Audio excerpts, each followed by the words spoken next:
એટલે કે મિત્રો નમસ્કાર મિત્રો, સ્વાગત છે તમારું આપણી આ યુટ્યુબ ચેનલમાં જેનું નામ છે ગુજરાતી જીકેની જમાવટ। આજના વિડીયોમાં આપણે વાત કરીશું ગુજરાત સરકારના 9 લાખ કર્મચારીઓ માટે જુલાઈ મહિનાથી ગુજરાત સરકાર દ્વારા ડબલ બોનન્જા જાહેર થઈ શકે છે। મિત્રો ગુજરાત રાજ્યના 4.5 લાખ જેટલા કર્મચારીઓ અને 4.5 લાખ જેટલા પેન્શનર્સો માટે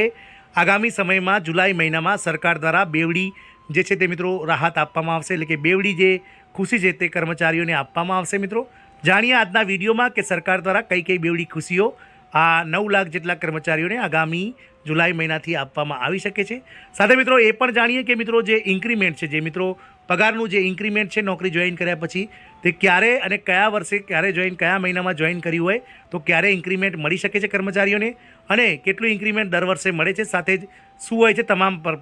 જે મિત્રો પગાર વધારાની પ્રોસેસ, આ તમામ માહિતી આજના વિડીયોમાં આપ સુધી પહોંચાડીશું। તો વિડીયોના અંત સુધી બન્યા રહેશો અને જો ચેનલમાં નવા હોય તો અમારી ચેનલને મિત્રો સબસ્ક્રાઇબ કરીને બાજુમાં રહેલું બેલ આઇકોન દબાવી ઓન નોટિફિકેશન ઓન કરી લેજો, જેથી કરીને ચેનલ પર મૂકવામાં આવતા વિવિધ ભરતીઓના નોટિફિકેશન, વિવિધ ભરતીઓના પરિણામ, જીકેના વિડીયોઝ અને સરકારી કર્મચારી પેન્શનર્સ અને યોજનાને લગતા પરિપત્રો તમને સરળતાથી અમારા ચેનલના માધ્યમથી ઉપલબ્ધ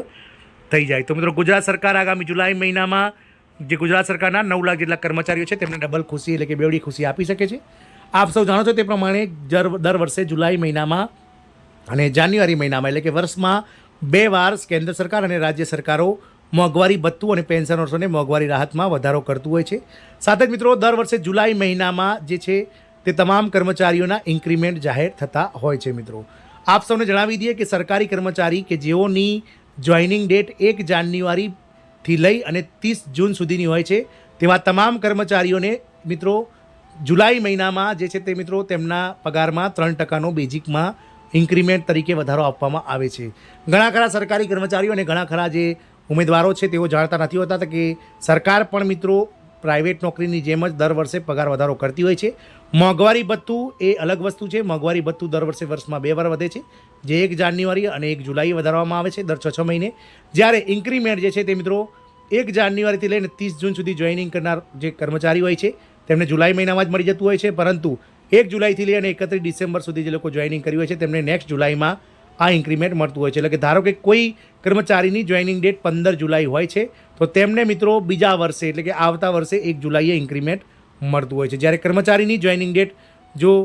જો એપ્રિલ અથવા મે મહિનામાં હોય છે તો તેને તરત જ જુલાઈ મહિનામાં 3%નું ઇન્ક્રીમેન્ટ મળી જતું હોય છે। આ ઇન્ક્રીમેન્ટ દર વર્ષે 3% બેઝિકમાં આપવામાં આવતું હોય છે, એટલે કે કર્મચારીઓનો દર જુલાઈ મહિનામાં 3% જે બેઝિકમાં ઇન્ક્રીમેન્ટ સાથે જ મિત્રો જે સરકાર દ્વારા જાહેર કરવામાં આવતું 3 કે 4% મોંઘવારી ભથ્થું એમ દર જુલાઈ મહિનામાં મિત્રો કર્મચારીઓના પગારમાં બેવડો ફાયદો થાય છે। મિત્રો સરકાર દ્વારા દર વર્ષે જુલાઈ અને જાન્યુઆરી મહિનામાં આપણે અગાઉ વાત કરી તે પ્રમાણે ડીએ એટલે કે ડીએનએસ એલાઉન્સ અને ડીએનએસ લીરીપ જે કર્મચારી અને પેન્શનર્સો માટે મોંઘવારી ભથ્થું અને મોંઘવારી રાહત જાહેર કરવામાં આવતી હોય છે। સાથે જુલાઈ મહિનામાં આ ઇન્ક્રીમેન્ટ પણ કર્મચારીઓ માટે જાહેર થતું હોવાથી કર્મચારીઓને દર વર્ષે જુલાઈ મહિનામાં ડબલ બોનન્ઝા અને ડબલ ખુશીઓ મળતી હોય છે। અને હવે મિત્રો ટૂંક જ સમયમાં એટલે કે આગામી 15 દિવસમાં જુલાઈ મહિનો શરૂ થઈ રહ્યો છે અને કેન્દ્ર સરકાર નવું બજેટ લઈ અને નવી સરકાર જુલાઈ મહિનામાં હરકતમાં આવવાની છે। અને જુલાઈ મહિનામાં આ 3જા અથવા 4થા સપ્તાહમાં જે નાણામંત્રી ડૉક્ટર નિર્મલા સીતારામન દ્વારા જે પૂર્ણ કક્ષાનું બજેટ છે વર્ષ 2024-25નું તે રજૂ થશે અને આ બજેટમાં ચોક્કસથી સરકારી કર્મચારીઓના કારણે જે ફટકો પડ્યો છે આ વખતે ભાજપ સરકારને 60-70 સીટોનું તેને ભરપાઈ કરવા માટે ચોક્કસથી સરકાર સમયસર આ વખતે જુલાઈ મહિનાનું જે